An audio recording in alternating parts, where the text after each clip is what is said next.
साथियों नमस्कार, कैसे हैं आप लोग। आशा करता हूं बढ़िया होंगे। पहली वाली क्लास में मैंने आपको बेसिक समझा दिया था पॉलिनोमियल्स के बारे में, और आज की क्लास में हम समझने वाले हैं पॉलिनोमियल्स की एक्सरसाइज को। पॉलिनोमियल में जो 2.1 दे रखा है, 2.2 दे रखा है, 2.3 दे रखा है, 2.4, उन सबको आज समझने वाले हैं, ठीक है ना। सबसे पहले हम स्टार्ट करते हैं 2.1 को। आज बेसिक तरीके से, मतलब एक अच्छे तरीके से आज हम 2.1 को समझेंगे पहले, ठीक है ना। तो स्टार्ट करते हैं। क्वेश्चन क्या कह रहा है, which of the following expression polynomials in one variable and which are not, state reason for your answer. Means इसमें वन वेरिएबल है या नहीं है, उसका हमें स्टेट रीजन भी देना है, उसको रीजन चाहिए कि नहीं है तो क्यों नहीं है, और है तो क्यों है। बात समझे नहीं समझे तो कुछ नहीं करना, हमें इसको अच्छे से एक्सप्लेन करना है, समझना भी है। मैं आपको वेरिएबल समझा चुका हूं क्या होता है। जो कांस्टेंट वैल्यू रहती है उसके साथ जो अल्फाबेट्स रहते हैं वो वेरिएबल कहलाते हैं, कोई भी हो। जैसे यहाँ पे 3x प्लस 4y लिखा है प्लस 1 लिखा है, तो यहाँ पे 2 वेरिएबल है, एक तो y और एक x। बात समझे नहीं समझे। अब यहाँ पे आप देखो ये क्वेश्चन दे रखा है पहला, 4x² माइनस 3x प्लस 7।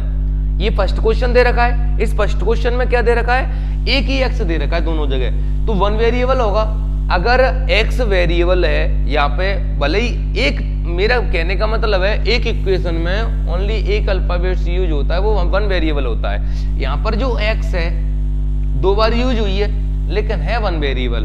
अगर यहाँ पे 4x² माइनस 3y प्लस 7 लिखा रहता तो होते 2 वेरिएबल। बात समझे नहीं समझे। तो हमें कुछ नहीं करना, इसमें लिखना है it is polynomial, it is polynomial in one variable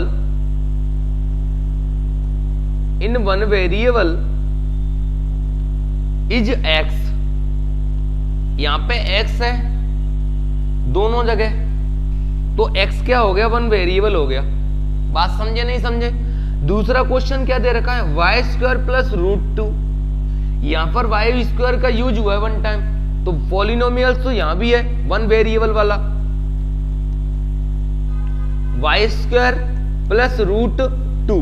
आपको कुछ नहीं करना, it is polynomial in one variable, x की जगह आपको y लिखना है। क्या लिखना है, y।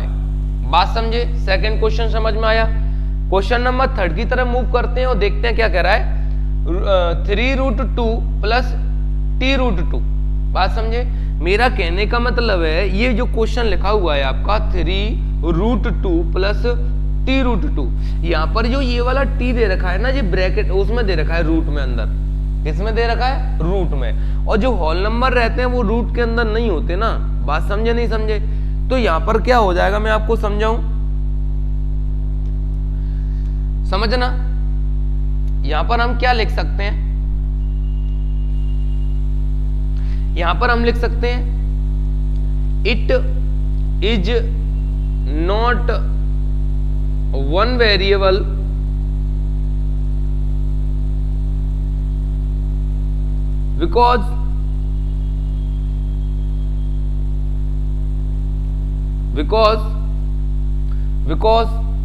बिकॉज ये जो नंबर दे रखा है ना, तो उसकी जो पावर दे रखी है, power is not a whole number.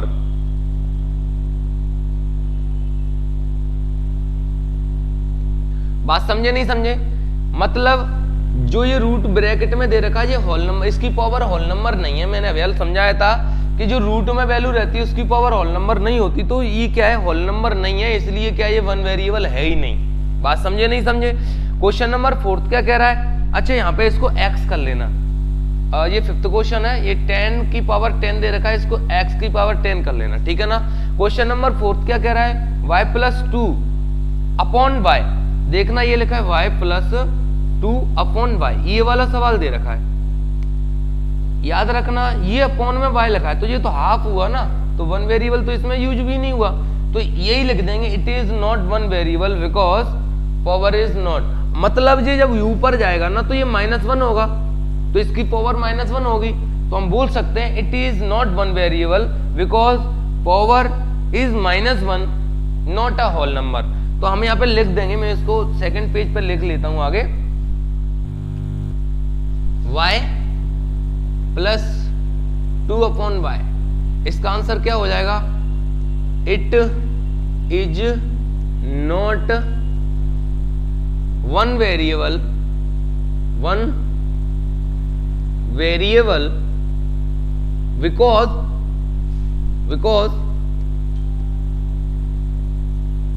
because power is -1, power is -1। अपन यहां लिख सकते हैं नॉट अ होल नंबर। क्या लिख सकते हैं? नॉट अ होल नंबर, मतलब इसकी पावर -1 है, होल नंबर नहीं है, इंटीजर में जा रही है। बात समझे नहीं समझे? क्योंकि ये नीचे है अपॉन में, जब ये ऊपर जाएगा तो माइनस, इसके ऊपर पावर कुछ नहीं होती, उसके ऊपर 1 होती है। ये जब इसको अपन रेसिप्रोकल करेंगे तो उल्टा करेंगे तो क्या हो जाएगा? पावर इसकी माइनस में चली जाएगी। यहां तक बात समझ में आई नहीं आई? फोर्थ क्वेश्चन हो गया। अब फिफ्थ क्वेश्चन क्या कह रहा है? x⁻10, यहां इसको x बनाओ, इसको x बनाओ अच्छे से, ये x लिखा है, x⁻10, x⁻10, y⁻3 और t⁻50। ये यहां पर तीन वेरिएबल दे रखे हैं, x⁻10, y⁻3 और t⁻50 दे रखी है। तो ये 3 वेरिएबल है, यहां कोई एक वेरिएबल नहीं है। तो हम यहां बोल सकते हैं क्या? इट हैव 3 डिफरेंट वेरिएबल,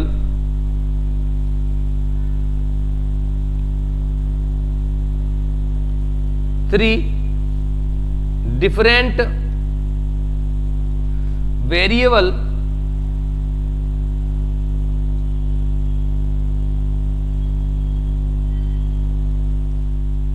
अब डिफरेंट वेरिएबल क्या दे रखा है? x, y और t, 3 दे रखे हैं। तो अपन यहां बोल सकते हैं it have 3 different variable not a one variable. इसमें 1 वेरिएबल नहीं है, कितने हैं? 3 है। बात समझ में आई नहीं आई? ये समझ में आया? 2.1 आपको अच्छे से समझ में आई? अच्छे से एक एक क्वेश्चन को लिख के इनको लिख लेना। बात समझ में आई? अब मैं मूव करता हूं सेकंड क्वेश्चन की तरफ। सेकंड क्वेश्चन क्या कह रहा है? Right the coefficient of x square in each of the following. Coefficient मैंने अभी आपको बताया, जो अल्फाबेट्स रहते हैं वेरिएबल, उनके आगे जो वैल्यू रहती है वो कोफिशिएंट कहलाती है। क्या कहलाती है? कोफिशिएंट कहलाती है।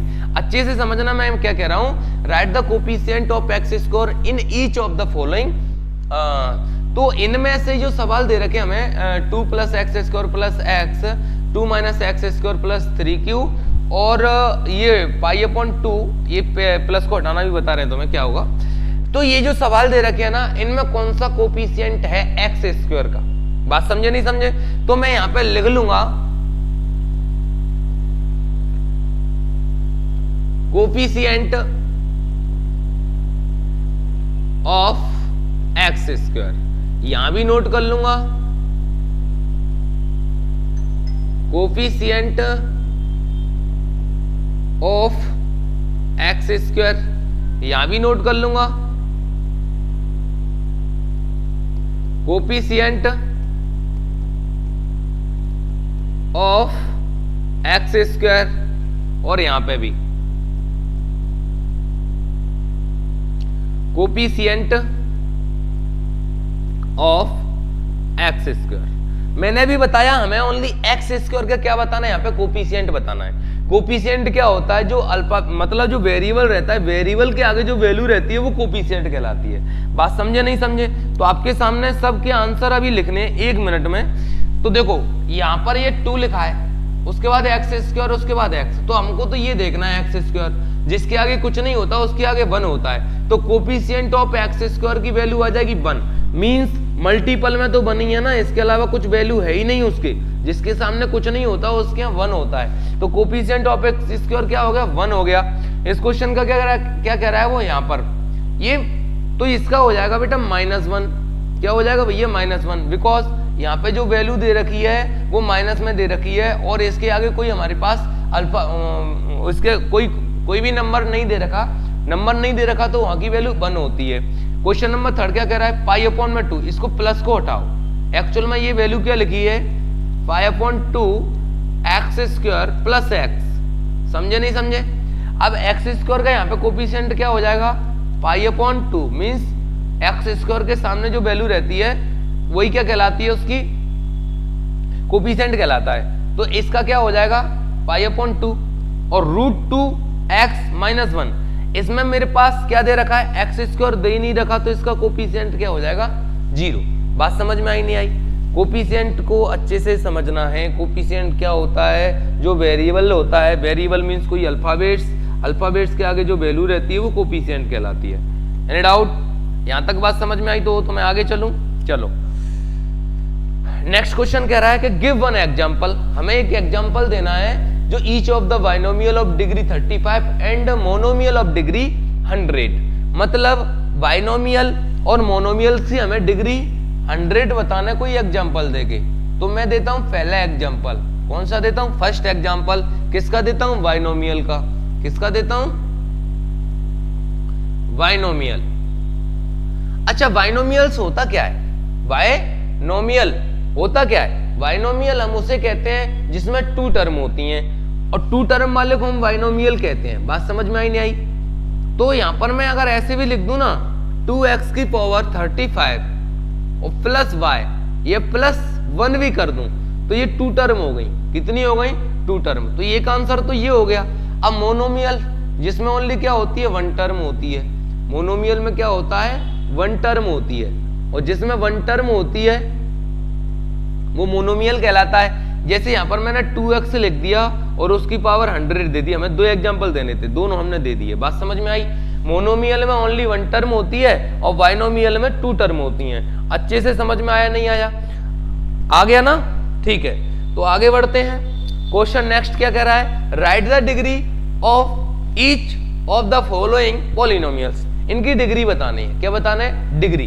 तो यहां पर हम नोट कर लेंगे डिग्री ऑफ द पॉलिनोमियल्स, या इसकी डिग्री लिखना है बस हमें, तो अपन डिग्री लिख लेंगे बस। इसकी डिग्री क्या होती है, तो मैं आपको बता दूं, जो हाईएस्ट पावर रहती है वेरिएबल की वो डिग्री कहलाती है। Highest power of the variable क्या कहलाती है, डिग्री कहलाती है। बात समझ में आई नहीं आई? देखो इधर देखो, ये लिखा है 5x cube plus 4x square plus 7x। तो यहाँ पे हाईएस्ट पावर मुझे कितनी दिख रही है वेरिएबल की, 3 दिख रही है। उससे छोटी 2 दिख रही है, उससे छोटी 1 दिख रही है। जिसके यहाँ कुछ नहीं होता उसके यहाँ 1 होता है। तो इसकी डिग्री क्या हो जाएगी, 3 हो जाएगी। क्या हो जाएगी, 3 हो जाएगी। अब ये लिखा है यहाँ पर 4 माइनस वाई स्क्वायर, तो इसकी डिग्री क्या हो जाएगी, 2 हो जाएगी। क्योंकि यहाँ पे वाई स्क्वायर कितना लिखा है, वाई स्क्वायर लिखा है, मतलब वाई के ऊपर क्या पावर लगी है, 2। तो 2 यहाँ पे डिग्री हो जाएगी। यहाँ पर डिग्री क्या हो जाएगी, जिसके यहाँ कुछ नहीं है तो वहां 1 है, तो इसकी डिग्री हो जाएगी 1। क्या हो जाएगी, 1। अब ये तो कांस्टेंट वैल्यू है, इसके ऊपर तो क्या है, कुछ नहीं है, तो इसकी डिग्री हो जाएगी 0। क्या हो जाएगी, 0। बात समझ में आई नहीं आई? एक बार मैंने क्या किया, जो हाईएस्ट पावर रहती है वेरिएबल की वो डिग्री कहलाती है। क्या कहलाती है, डिग्री कहलाती है। तो उनको मैंने आपको समझा दिया। जी इक्वेशन लिखिए फर्स्ट। अगर यहाँ पर ये इक्वेशन लिखी रहती 4x की पावर 100 प्लस 4x की पावर 50 प्लस x स्क्वायर, तो इसकी डिग्री भी क्या होती, 100 ही होती। क्या होती, 100। क्योंकि हाईएस्ट पावर मेरे पास वेरिएबल की कितनी दे रखी है, 100। तो जो सबसे बड़ा नंबर, जो सबसे बड़ी जो पावर रहती है वही क्या कहलाती है, आपकी डिग्री कहलाती है। बात समझ में आई? आगे चलें। चलो नेक्स्ट क्वेश्चन सॉल्व करते हैं। Classify the following as linear, quadratic और क्यूबिक पॉलिनोमियल। इनमें कौन सा लीनियर है, कौन सा क्वाड्रेटिक है, कौन सा क्यूबिक पॉलिनोमियल है। तो मैंने आपको पहले समझाया था, लेकिन एक बार फिर समझ लो। जो लीनियर होता है जिसकी पावर ओनली 1 होती है, जिसकी पावर 1 होती है वो क्या कहलाता है, लीनियर पॉलिनोमियल कहलाता है। बात समझना अच्छे से। जिसकी पावर क्या हो, जिसकी पावर क्या हो, 1 हो, जिसकी पावर क्या हो, 1 हो, वो क्या कहलाता है, लीनियर। जिसकी पावर क्या हो, जिसकी पावर 1 हो, लीनियर कहलाता है। क्वाड्रेटिक क्या कहलाता है भैया, जिसकी पावर 2 हो वो क्वाड्रेटिक कहलाता है। और क्यूबिक वह कहलाता है जिसकी पावर 3 हो, वो क्या कहलाता है, क्यूबिक कहलाता है। अब मेरे को एक बात बताओ, यहाँ पे जो इक्वेशन दे रखी है मेरे पास एक्स स्क्वायर प्लस एक्स, इसकी पावर मेरे पास 2 दे रखी है। क्या दे रखी है, 2 दे रखी है। जिसकी पावर 2 होती है वहां पर क्या होता है, क्वाड्रेटिक होता है। क्या होता है, क्वाड्रेटिक होता है, क्वाड्रेटिक। बात समझे।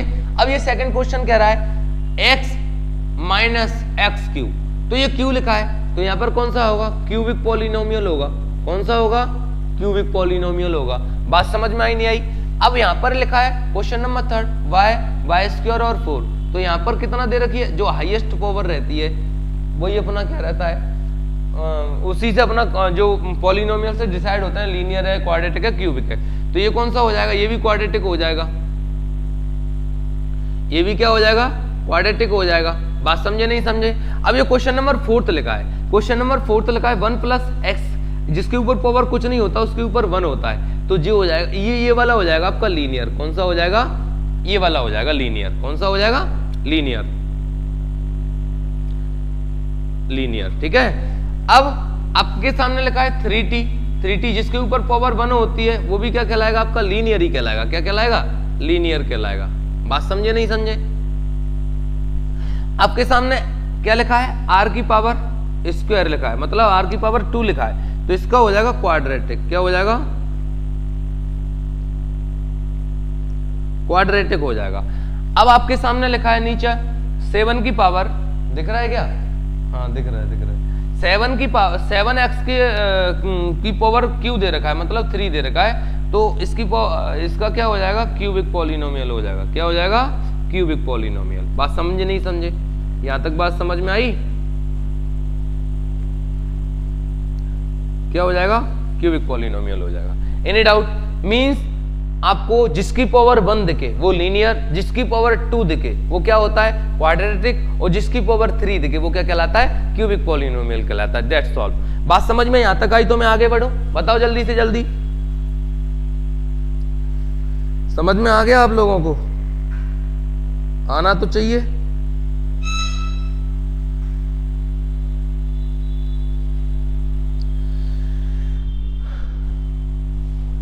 अब आपके सामने 2.2 शुरू करते हैं। सबसे पहले आज की क्लास यही समाप्त करते हैं, मिलेंगे 2.2 के साथ। तब तक के लिए जय श्री राम।